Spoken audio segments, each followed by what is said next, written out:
Subscribe करें अपना YouTube channel जेन medicine points को और बेल आइकन दबाएं लेटेस्ट नोटिफिकेशन पाने के लिए।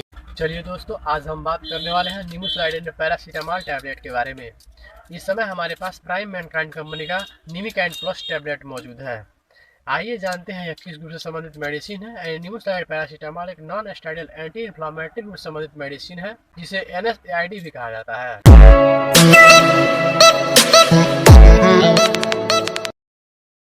निमोसाइड पैरासीटामॉल एक दर्द निवारक दवा और बुखार को कम करने के वाले गुणों के साथ साथ यह हमारे शरीर में उपस्थित विभिन्न प्रकार के सिर दर्द और बदन दर्द जैसी बीमारियों को हमारे शरीर से डिक्रीज करने के लिए इस टैबलेट का यूज़ किया जाता है।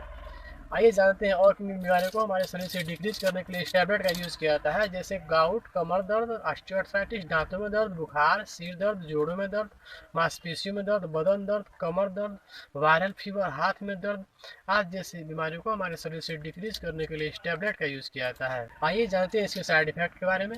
इस टैबलेट का ज़्यादा यूज होने से हमारे शरीर में विभिन्न प्रकार की बीमारियाँ उत्पन्न हो सकती है, जैसे सीने में जलन, चक्कर आना, मतली या उल्टी, थकान आदि जैसी बीमारियाँ उत्पन्न हो सकती है। आइए जानते हैं किन किन रोगों से ग्रस्त व्यक्ति को इस टैबलेट का यूज़ करने से पहले अपने नज़दीकी डॉक्टर की सलाह अवश्य लेनी चाहिए, जैसे एलर्जी, लीवर रोग, ड्रग एलर्जी, गुर्दे की बीमारी, न्यूट्रोपोनिया आदि रोगों से ग्रस्त व्यक्ति को इस टैबलेट का यूज़ करने से पहले अपने नज़दीकी डॉक्टर की सलाह अवश्य लेनी चाहिए। आइए जानते हैं इसकी डोजेज के बारे में। इसकी डोज एडल्ट के लिए क्या होती है और बच्चों में कैसी है। इसकी डोज एडल्ट के लिए 2 टाइम्स वीडियो होती है और बच्चों में उनकी एज आउट के हिसाब से दिया जाता है। चलिए दोस्तों, आज के लिए इतना ही, फिर मिलते हैं अगली वीडियो में।